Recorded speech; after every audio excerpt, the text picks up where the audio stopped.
नमस्कार, कैसे हैं सभी लोग। आज के इस छोटे से सेशन में हम देखेंगे कुछ बहुत ही इम्पोर्टेंट क्वेश्चंस जो कि हमें लगता है नोट सेट 2022 में मिस नहीं किए जाने चाहिए। तो चलिए बिना समय गंवाए शुरू करते हैं ये कुछ इम्पोर्टेंट क्वेश्चंस। क्वेश्चन रीड क्या कर रहा है, ए patient who is receiving digoxin daily, एक पेशेंट को क्या दी जा रही है, रोज डिजोक्सिन दी जा रही है, has a serum potassium level of 3 milliequivalent per litre. उसका सीरम पोटेशियम लेवल कितना आ गया है, 3 मिली इक्विवेलेंट पर लीटर का आ गया है। And is complaining of anorexia, और एनोरेक्सिया का कंप्लेन कर रहा है। The doctor prescribes a serum digoxin level to be done, doctor को पता है तो उसने बोला कि डिजोक्सिन का लेवल कराइए। यू चेक द रिजल्ट्स, आपके हाथ में रिजल्ट आ गया डिजोक्सिन लेवल कराने बाद में। You should expect to note which level that is outside of the therapeutic range, आप क्या नोट करोगे जो कि रिपोर्ट में पॉसिबली संभव है। आपको क्या लगता है कि रिपोर्ट में क्या आया होगा। सबसे पहले देखिए कि पेशेंट को क्या दिया जा रहा है, डिजोक्सिन दिया जा रहा है। डिजोक्सिन के बारे में हम बता दें आपको कि डिजोक्सिन एक्चुअल में होती क्या है ड्रग। डिजोक्सिन एक तरीके से कैसे, डिजोक्सिन क्या ड्रग होती है, डिजोक्सिन ड्रग होती है हार्ट की कॉन्ट्रैक्टिलिटी पर काम करने वाली ड्रग है। और हार्ट की कॉन्ट्रैक्टिलिटी को क्या करती है, ये बढ़ाने का काम करती है। जो भी ड्रग्स हार्ट की कॉन्ट्रैक्टिलिटी को बढ़ाने या घटाने का काम करती है उन्हें बोलते हैं हम आयोनोट्रोपिक ड्रग्स, आयोनोट्रोपिक ड्रग्स। लेकिन डिजोक्सिन जो है वो बढ़ाने का काम कर रही है तो इसे हम बोल देते हैं पॉजिटिव आयोनोट्रोपिक ड्रग। एक तो ये चीज़ दिमाग में रखिएगा। इसके साथ में आप दूसरी चीज़ और नोट कीजिएगा, डिजोक्सिन जो है वो हार्ट रेट का लेवल गिराती है, हार्ट रेट को स्लो करती है। कैसे, क्यों स्लो करती है, ताकि ये हार्ट का फिलिंग टाइम जो है उसको बढ़ा सके। हार्ट के टाइम, फिलिंग टाइम को बढ़ाने के चक्कर में क्या हो जाती है, हार्ट रेट को भी ये कम कर देती है। दूसरी बात होगी, कॉन्ट्रैक्टिलिटी बढ़ा रही है, कॉन्ट्रैक्टिलिटी को बढ़ा रही है तो क्या होता है, कार्डियक आउटपुट भी बढ़ता है, जिससे पेशेंट को कंजेस्टिव हार्ट फेलियर के साइन एंड सिम्टम में इम्प्रूवमेंट मिलेगा। चीज़ें समझ लीजिएगा। अब हम बहुत कम चीज़ें आपको यहाँ पर समझाने वाले हैं, लेकिन बहुत इम्पोर्टेंट चीज़ें हैं जो कि एग्जाम्स में आ सकती हैं, इनको लेकर के। फिर हम 3-4 क्वेश्चन और हैं इससे रिलेटेड, सबको बहुत जल्दी करते जाएंगे। और हम कुछ ज़्यादा चीज़ें नहीं बता रहे हैं आपको, बहुत इंपॉर्टेंट चीज़ें बताएंगे। अब इसके साइड इफ़ेक्ट की बात करें तो ये क्या कोज करता है, ये हाइपोकेलिमिया कोज करता है। मतलब पोटेशियम का लेवल, सीरम पोटेशियम का लेवल क्या कर देता है, गिरा देता है। सीरम पोटेशियम लेवल गिरेगा तो डिजोक्सिन टॉक्सिसिटी बढ़ जाती है। क्या हो जाता है, डिजोक्सिन का लेवल, सीरम डिजोक्सिन का लेवल बढ़ जाएगा और ये क्या हो जाएगी, टॉक्सिसिटी कहलाती है सीरम डिजोक्सिन की। अब डिजोक्सिन की टॉक्सिसिटी हम कैसे देखेंगे, सीरम डिजोक्सिन लेवल से देखेंगे। इसका मतलब सीरम डिजोक्सिन का कोई नॉर्मल लेवल होगा। ऐसी ड्रग्स के, ऐसी चीज़ों के 2 लेवल होते हैं। कैसे, एक तो हमारी बॉडी में नॉर्मल ऐसे ही लेवल, दूसरा कैसे लेवल भाई, कि थेराप्यूटिक जिसको ड्रग चल रही है तब कितना नॉर्मल माना जाएगा।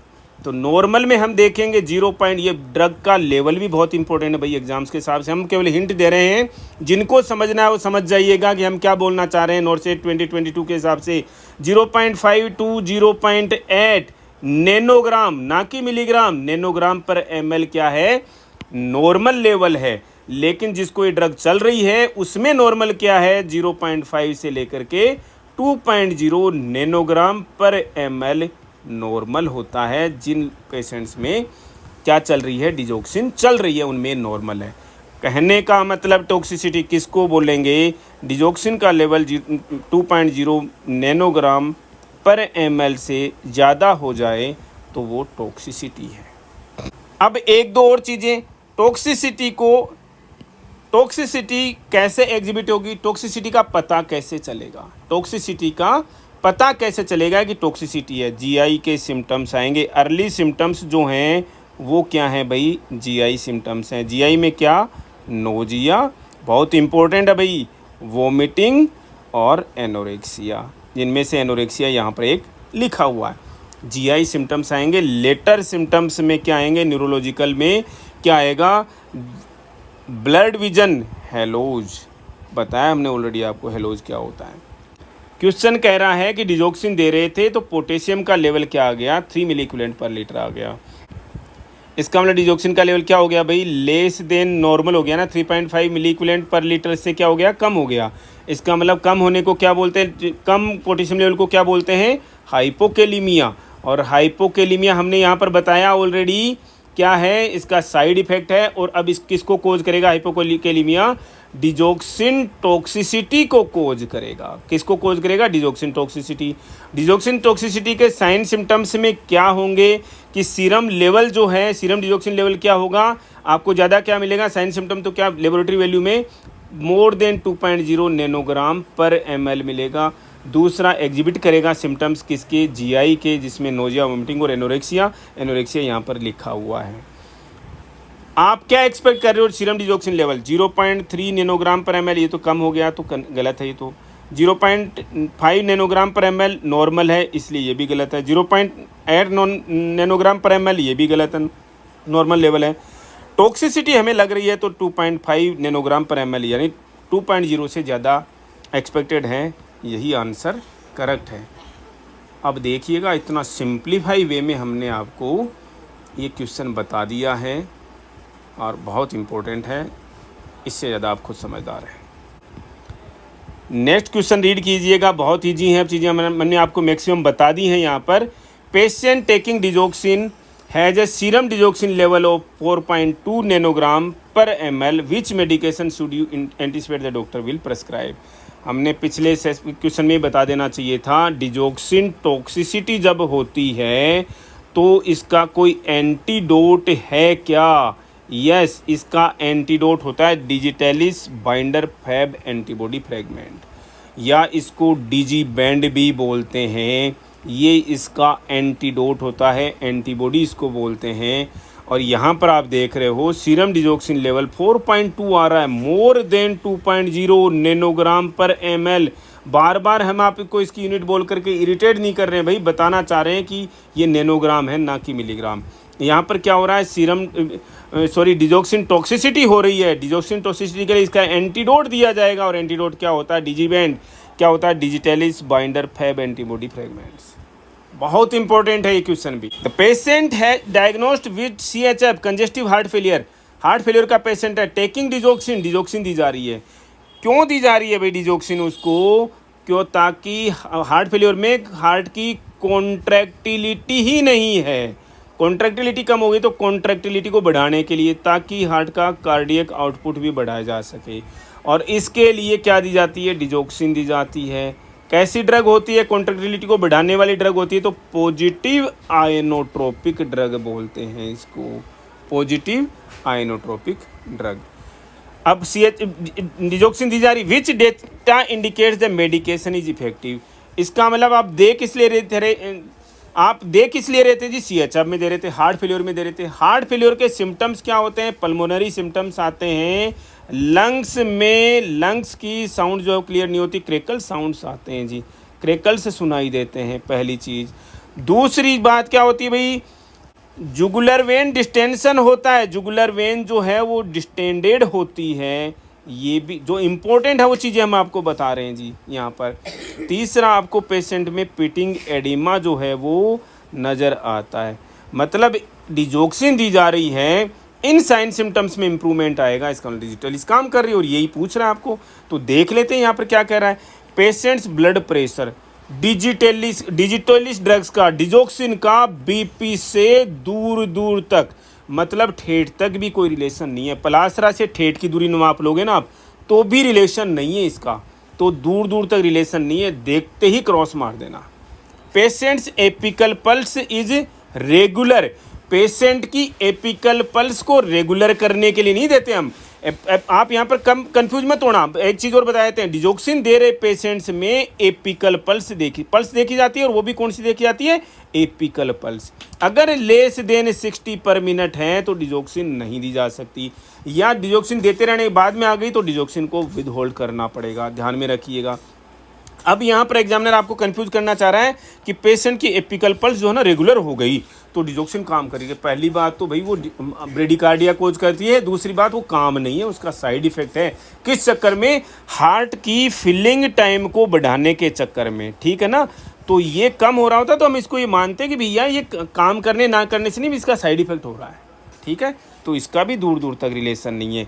पेशेंट्स पोटेशियम लेवल इज 4.2 मिलीक्यूलेंट पर लीटर। भाई ये अगर ये काम कर रही होती, ड्रग काम कर रही होती तो साइड इफेक्ट थोड़ा ना कोज करेगी, ठीक है ना। ये तो टॉक्सिसिटी हो रही है तो काम कहाँ कर रही है फिर, तो ये भी आंसर गलत है।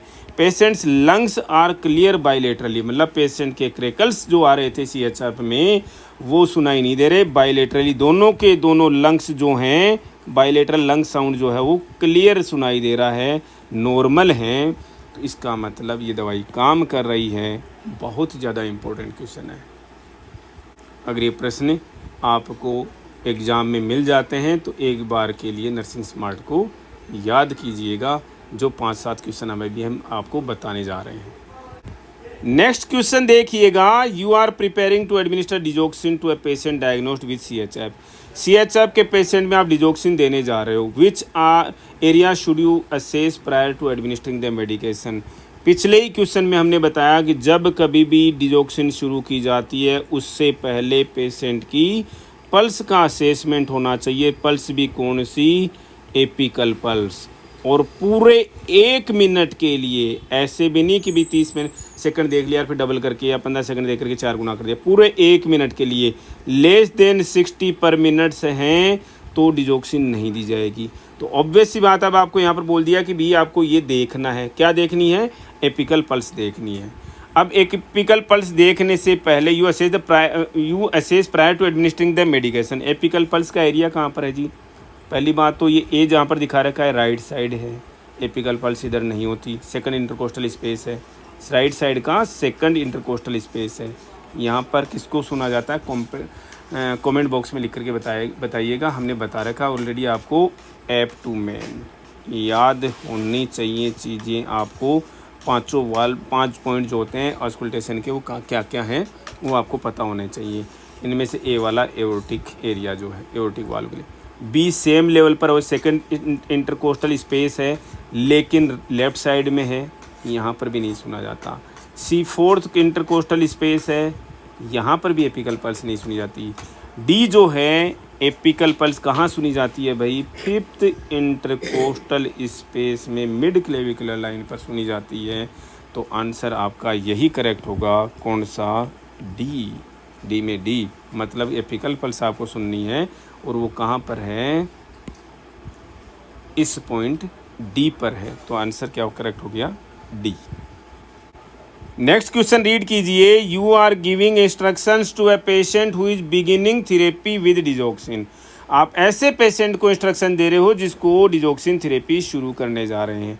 To detect early complications of therapy, यानी इस थेरेपी के कॉम्प्लिकेशंस तो नहीं हो रहे तो उनको जल्दी से डिटेक्ट करने के लिए which action should you teach the patient to perform.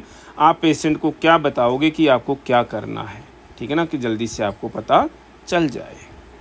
सबसे पहला ऑप्शन है take the pulse daily. Pulse का कोई रिलेशन है क्या? जी है। अगर डिजोक्सिन टॉक्सिसिटी होगी, डिजोक्सिन क्या हो रही है? डिजोक्सिन का लेवल, सीरम डिजोक्सिन का लेवल ज़्यादा हो रहा है, टॉक्सिसिटी कोज हो रही, तो ब्रेडिकार्डिया कोज होगा, जिससे आप क्या देखोगे? पेशेंट क्या देखेगा? पल्स देखेगा। अभी आप बोलोगे साहब पेशेंट अपनी एपिकल पल्स कैसे देखेगा जी? जी नहीं, पेशेंट को तो अपनी रेडियल पल्स ही देखनी है। एपिकल पल्स की डायरेक्शन जो है वो आपके लिए थी और ये डेली देखना है, पेशेंट को बताना है। आप अपनी पल्स जो है वो डेली चेक करोगे।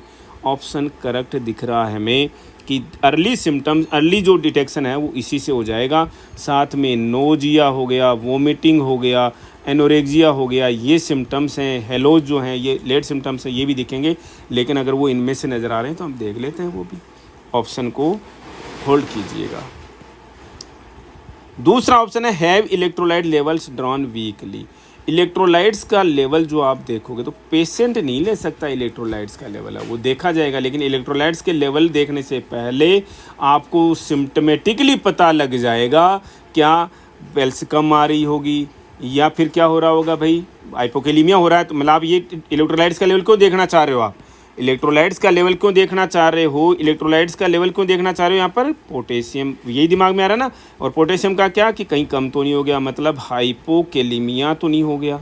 अब इस हाइपोकैलेमिया अगर हो रहा होगा तो पेशेंट को ऑलरेडी ये साइन सिम्टम्स नज़र आ जाएंगे, क्या भाई, कि नोजिया हो रहा है, वोमिटिंग हो रहा है, एनोरेक्सिया हो रहा है। तो ये ऑप्शन भी करेक्ट नहीं है।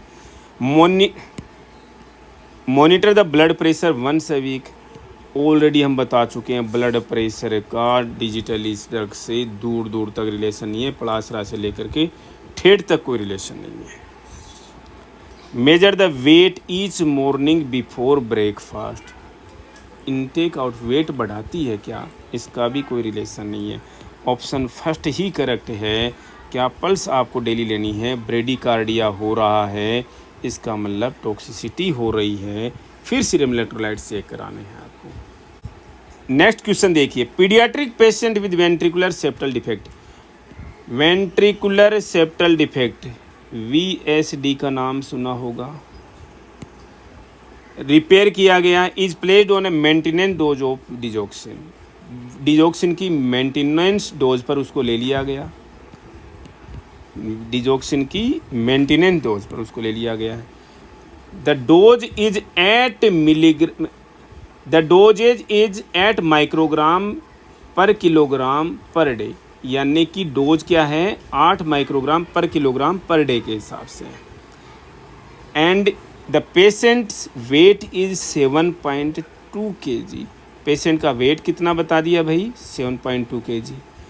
डॉक्टर ने प्रेस्क्राइब कर दी digoxin to be given twice daily, दिन में 2 बार देनी है, और कितनी देनी है 8 microgram per kilogram per day के हिसाब से देनी है। तो how many microgram of digoxin you administer to the patient each dose, कितनी डोज दी, यानी 2 डोज देनी है, हर डोज को कितना था देना है। क्वेश्चन का कैच यहाँ पर समझिएगा, पर डे, एक दिन में कितनी दवाई देनी है, ये लिखा है ना यहाँ पर, हाँ जी, कितनी देनी है 8 माइक्रोग्राम पर किलोग्राम के, 1 किलोग्राम के हिसाब से इतनी देनी है, तो 7.2 kg वेट के हिसाब से कितनी देनी होगी जी, पेशेंट का वेट इतना है ना 7.2, तो वेट मल्टीप्लाई कर लीजिए, 7.2 को 8 से मल्टीप्लाई कीजिए, 16 1 8 7 56 1 57.6 माइक्रोग्राम देनी है पर डे। लेकिन एक दिन के अंदर 2 डोज बनानी है, 1 डोज 2 डोज, इसका मतलब 57.6 को 2 से डिवाइड कर दो तो एक डोज की वैल्यू आ जाएगी। 57.6 को 2 से डिवाइड करोगे तो 2 8 दूनी 16, 8 दूनी 16, 28.8 माइक्रोग्राम सुबह, 28.8 माइक्रोग्राम शाम को देंगे। ऐसा क्वेश्चन कभी भी गलत नहीं होना चाहिए।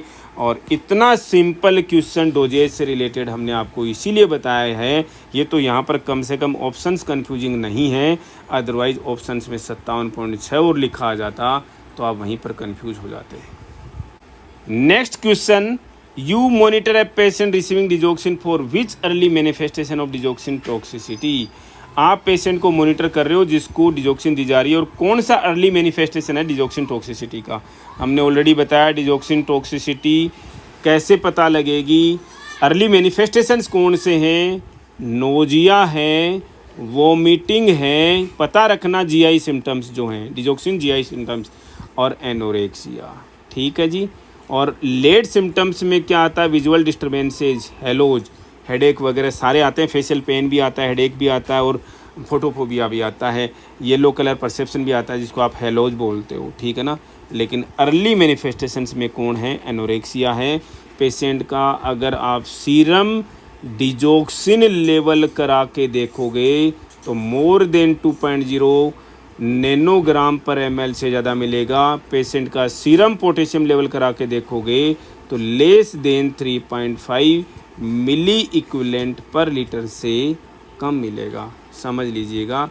और साइन सिम्टम्स एग्जिबिट होंगे, GI symptoms, nausea, vomiting, anorexia. तो यहाँ पर एनोरेक्सिया नज़र आ रहा है, ऑप्शन करेक्ट है। यही था आज के इस छोटे से सेशन में। और एक बार फिर से बता रहे हैं, एग्जाम्स में मैच कीजिएगा अगर इनमें से कोई क्वेश्चन आ रहा है तो, और नर्सिंग स्मार्ट कोर्स में याद कीजिएगा। Thank you.